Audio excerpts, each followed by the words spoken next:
TVOT.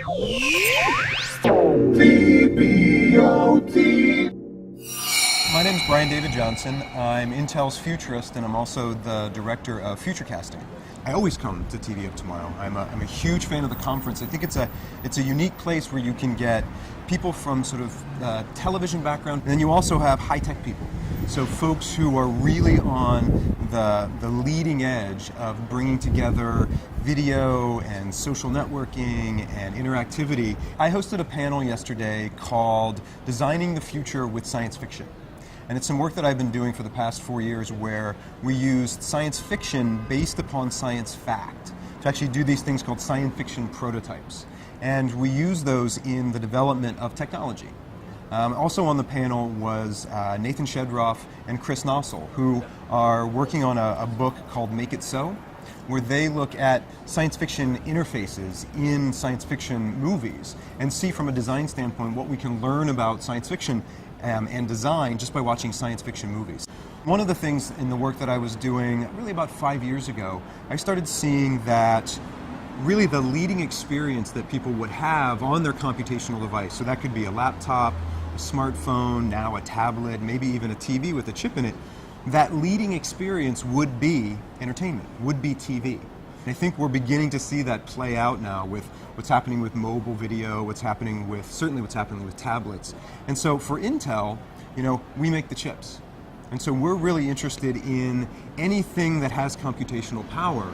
And so in that way, we're very interested in television, very interested in entertainment, and not only how the industry will use it, but also what consumers want from it. For me, when I think about the future of TV and the future of entertainment, to me it's all about screens. You've got your screens that move throughout the day, so in the morning you might wake up and watch TV, and that's one screen, and then you might be on the bus, then you watch it on your smartphone, and then you might be at the coffee shop and you use your tablet.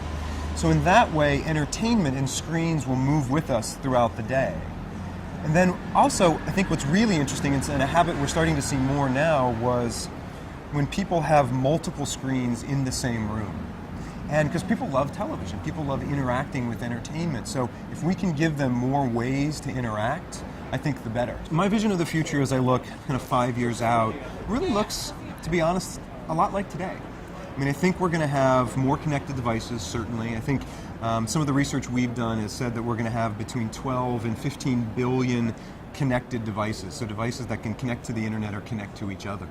And then also some of our research says that also in 2015 we'll have about 500 billion hours of content, of entertainment. So that's 15 billion devices, that's more devices than there are people on the planet, and 500 billion hours of content. That's more content than is humanly knowable.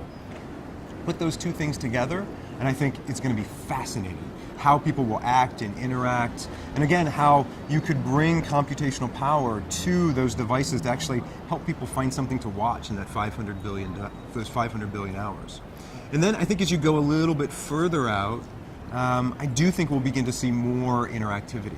We're certainly seeing the growth of interactive entertainment, and not just people interacting with stories, but people getting much more interactive and social in how they learn about new pieces of TV or new movies. So I think it's going to become much more complicated, but really complicated in a way how people are complicated, meaning that people find new shows and people find new interesting things to watch from their friends, from publications. They find it from all over the place. And I think as we go about 10 years out, we're just going to see more of that by having our connected devices help us do that.